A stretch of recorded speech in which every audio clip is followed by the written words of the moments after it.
Hi friends, welcome back to my channel. आज हम इस वीडियो में अपने पढ़ने वाले हैं क्लास 6 का साइंस का चैप्टर नंबर 9। इसका पार्ट 1 और पार्ट 2 मैंने अपने चैनल पे अपलोड कर दिए हैं, जिसमें हमने समझा था कि अलग अलग रीजन में, हमारे अर्थ पे अलग अलग रीजन है और अलग अलग रीजन में variety of plants, variety of animals देखने को मिल जाती है। इसके साथ हमने ये भी समझा था कि हैबिटेट्स क्या होते हैं। उसमें हमने ये देखा था कि दो तरह के हैबिटेट्स होते हैं, टेरेस्ट्रियल हैबिटेट्स, दूसरा होता है एक्वेटिक हैबिटेट्स। तो आज हम समझने वाले हैं एक्वेटिक हैबिटेट्स के बारे में कि एक्वेटिक हैबिटेट्स में कौन कौन सी चीजें आती है और उनमें किस तरह के प्लांट्स और एनिमल्स सर्वाइव करते हैं, तो वही हम समझेंगे। तो चलिए देखिए, सम एक्वेटिक हैबिटेट्स। ओशियन, पहला इसमें ओशियन आ जाएगा। हम जानते हैं एक्वेटिक हैबिटेट्स वाटर को बोला जाता है, तो वाटर में बहुत सारे प्लांट्स और एनिमल रहते हैं। तो उसमें एक ओशियन है जिसमें देखिए क्या क्या चीजें हैं। हमने पहले ही पढ़ रखा है कि फिश किस तरह से खुद को अडेप्ट करती है। एक जो फिश होती है उसकी बॉडी का शेप इस तरह से बना हुआ रहता है, इस तरह से फीचरिंग की हुई रहती है कि वो खुद को ओशियन में भी, वाटर में भी अडेप्ट कर लेती है खुद को, राइट। तो ये सारी चीज हमने पढ़ रखी है। तो फिश के अलावा भी ओशियन में और भी अदर एनिमल्स रहते हैं, जैसे कि बहुत सारे एनिमल्स रहते हैं, तो उनकी भी बॉडी का शेप स्ट्रीमलाइन होता है। स्ट्रीमलाइन आप जानते हो कि जिस तरह से फिश की बॉडी का शेप होता है उसी के शेप को हम बोलते हैं स्ट्रीमलाइन, राइट। जिसका जो एंड पार्ट होता है और फ्रंट पार्ट होता है वो दोनों क्या होता है, पॉइंटेड होता है, थोड़ी सी कम होती है, राइट। उसकी थिकनेस कम होती है, तो इसको हम बोलते हैं स्ट्रीमलाइन। तो जितने भी एनिमल्स रहते हैं ना वाटर में, सी में, वो खास करके उसकी बॉडी का शेप स्ट्रीमलाइन होता है और स्ट्रीमलाइन होने के कारण वो पानी में आसानी से मूव कर लेता है। अब हम बात करने वाले हैं कि कुछ एनिमल्स ऐसे भी हैं जिनकी बॉडी का शेप स्ट्रीमलाइन नहीं होता है, तो वो कैसे मूव करते हैं। जैसे हम बात करें ऑक्टोपस की, स्क्विड्स की, तो ये दोनों जो ऐसे एनिमल हैं वो क्या होते हैं कि इनकी बॉडी का शेप स्ट्रीमलाइन नहीं होता है, लेकिन ये फिर भी जब मूव करता है ना वाटर में, तो मूव करते समय अपनी बॉडी को वो स्ट्रीमलाइन में कन्वर्ट कर लेता है, जिसके कारण ये आसानी से मूव कर लेते हैं। उसके अलावा ये जो एनिमल हैं वो सी बेड में रहते हैं, मतलब कि बहुत ही डीप रहते हैं, ओशियन के बिल्कुल डीप में रहते हैं, जिसे सी बेड बोला जाता है। और वहां से अगर कोई भी एनिमल मूव करता है तो वहां से उसको कैच करके वो अपना प्रे बना लेते हैं। प्रे मीन्स होता है कि वो अपना खाना बना लेते हैं, शिकार बना लेते हैं। तो इस तरह से ये सारे एनिमल हैं जो खुद को सरवाइव करा लेते हैं, उनको भोजन मिल जाता है, मूव करते समय वो स्ट्रीमलाइन बना लेते हैं। अब ये जो एनिमल्स होते हैं, जितने भी वाटर में एनिमल्स होते हैं, उनकी जो क्या होती है, उनमें गिल्स प्रेजेंट होता है। जिस तरह से फिश में गिल्स प्रेजेंट होता है, ठीक उसी तरीके से अदर एनिमल्स में भी गिल्स प्रेजेंट होते हैं, जिसके थ्रू क्या होता है कि गिल्स हेल्प करता है उनको ब्रीदिंग में। गिल्स के जरिए वो पानी में भी ब्रीदिंग कर लेते हैं आसानी से। तो इस तरीके से ये सारे जो एनिमल हैं वो ब्रीथ भी कर लेते हैं आसानी से, राइट। जैसे कि हम सभी जानते हैं कि वाटर में ऑक्सीजन डिजॉल्व होता है और वही ऑक्सीजन वो अपने अंदर लेते हैं। अब ये सारी चीजें हो गई। अब इसके अलावा कुछ एनिमल्स ऐसे भी होते हैं जिनका बॉडी का शेप जो गिल्स प्रेजेंट नहीं होता है उनकी बॉडी में। अब वो गिल्स प्रेजेंट नहीं होता है, जैसे कि डॉल्फिन की बात कर ले, व्हेल्स की बात कर ले, तो ये दो एनिमल्स ऐसे हैं पानी में रहने वाले जिनमें गिल्स नहीं होता है। गिल्स नहीं होता है, जिनमें गिल्स नहीं होता है, लेकिन उनमें नोस्ट्रिल्स होते हैं या फिर ब्लो होल्स जिसे बोला जाता है। तो नोस्ट्रिल होने के कारण क्या होता है कि वो उनको अब बाहर निकलना पड़ता है, क्योंकि गिल्स के कारण क्या होता है कि कोई भी एनिमल्स वाटर के अंदर ही वो ब्रीदिंग कर लेता है, लेकिन क्योंकि इसमें नोस्ट्रिल्स होते हैं डॉल्फिन और व्हेल्स में, तो वो क्या करते हैं, उनको सरफेस पे आना पड़ता है। सरफेस मतलब बाहर आना पड़ता है, सी के बाहर आना पड़ता है उनको ब्रीदिंग के लिए, राइट। लेकिन ऐसे जो एनिमल्स होते हैं ना, वो लंबे समय तक बिना ब्रीदिंग के भी रह लेते हैं। जब तक वो वाटर में रहते हैं तब तक वो बिना ब्रीदिंग के रह लेते हैं। तो इस तरीके से ये सारे जो एनिमल्स हैं खुद को सरवाइव करा पाते हैं। तो हमने देखा कि ओशियन में अलग अलग एनिमल्स होते हैं जिनकी बॉडी की फीचरिंग इस तरह की हुई रहती है कि वो खुद को ओशियन में भी सरवाइव करा लेते हैं, राइट। अब हम बात करने वाले हैं पॉन्ड्स एंड लेक्स की।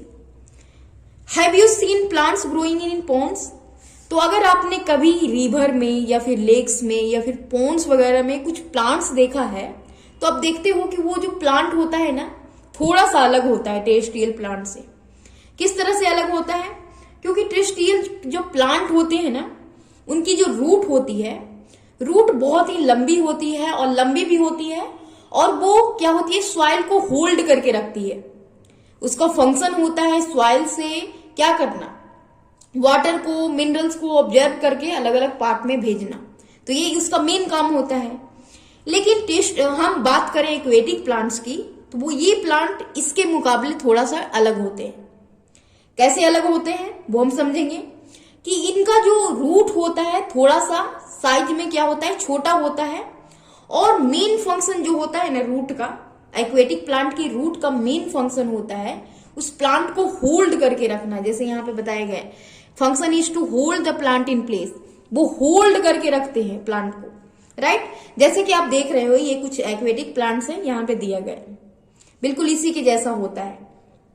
उनका मेन फंक्शन होता है होल्ड करना, रूट का मेन फंक्शन। अब देखिए, कोई भी लैंड पे रहने वाला प्लांट होगा, उसका मेन फंक्शन होता है कि वो सॉइल में से वाटर और मिनरल को क्या करते हैं, ऑब्जर्व करते हैं। लेकिन ये प्लांट तो खुद पानी में है, तो इनको पानी की तो जरूरत होगी नहीं। दूसरा रहा मिनरल्स की, तो मिनरल्स भी इनको पानी से ही मिल जाता है। लेकिन अब इनका मेन काम होता है होल्ड करना। इनके जो स्टेम्स होते हैं ज्यादातर लॉन्ग होते हैं, हॉलो होते हैं और लाइट होते हैं। The stems grow up to the surface of water while the leaves and flowers float on the surface of water। इनके जो क्या होते हैं, स्टेम जो होते हैं वो सरफेस पे ग्रो करते हैं, और ग्रो होने के बाद वो क्या होते हैं, इनकी जो लीव्स होती है, इनके जो फ्लावर्स होते हैं, वो सरफेस पे तैर रहे होते हैं, फ्लोट कर रहे होते हैं, राइट, फ्लोट कर रहे होते हैं। जैसे कि आपने अगर लोटस का प्लांट देखा होगा ना, तो बिल्कुल अच्छे से आप जानते हो कि लोटस का प्लांट किस तरीके से वो फ्लोट करता हुआ रहता है। उसकी लीव्स भी ऊपर रहती है और उसका फ्लावर भी ऊपर ही रहता है सतह पे, बाकी अदर पार्ट नीचे रहेंगे, राइट। तो ये सारी चीजें होती है। अब कुछ एक्वेटिक प्लांट्स ऐसे भी होते हैं जो पूरी तरह से खुद को सबमर्ज्ड कर लेते हैं वाटर में, मतलब पूरी तरह से इसका जो पूरा पार्ट है ना वो पानी में ही रहेगा। इस तरह के जो प्लांट होते हैं, इसकी जो लीव्स होती है रिबन लाइक होती है और नैरो और थिन होती है, बिल्कुल ही पतली होती है। जैसे कि यहाँ पे आपको दिख रहा है कि पतली पतली सी इसकी लीव्स होती है, और इस तरीके से डिवाइडेड होती है ना। अगर आपको ये दिख रहा हो तो आप समझ सकते हो कि इस तरीके से बीच बीच से डिवाइडेड है। डिवाइडेड होने के कारण क्या होता है कि पानी इसके थ्रू आसानी से फ्लो कर जाता है, इसको बिना डैमेज किए हुए। इसका लीव्स कभी भी आपको ब्रॉड नहीं दिखेगा, इसी तरीके से नैरो दिखेगी। तो इस तरह से होता है, ये खुद को बेंड भी कर लेता है और पानी में भी आसानी से रह जाता है, पानी इसके थ्रू मूव भी कर जाता है। इस तरीके से यहाँ पे जितने भी प्लांट्स होते हैं वो इस तरीके के होते हैं। अब हम बात करेंगे कि फ्रॉग्स की। फ्रॉग्स आप जानते हो कि आपने देखा होगा कहीं रिवर में या फिर पॉन्ड में, ये सारे छोटे छोटे जो होते हैं पानी के स्रोत, उनमें रहते हैं। अब ये ऐसा एनिमल है फ्रॉग जो लैंड पे भी रह लेता है और वाटर में भी रह लेता है, दोनों जगह पे ये रह लेता है, राइट। उसके बाद they have strong back legs that help them in leaping and catching there pray. इसकी जो बैक लेग्स होती है ना, बैक लेग्स होती है वो बहुत ही स्ट्रॉन्ग होती है, और जो उनको लीपिंग में मतलब उछलने में मदद करती है। देखते हो कि वो उछलती है, एक प्लेस से उसको दूसरी जगह मूव करना होता है तो वो लीपिंग करती है, तो लीपिंग करने में उसका मदद करता है। इसके साथ ही प्रे को कैच करने में भी मदद करता है।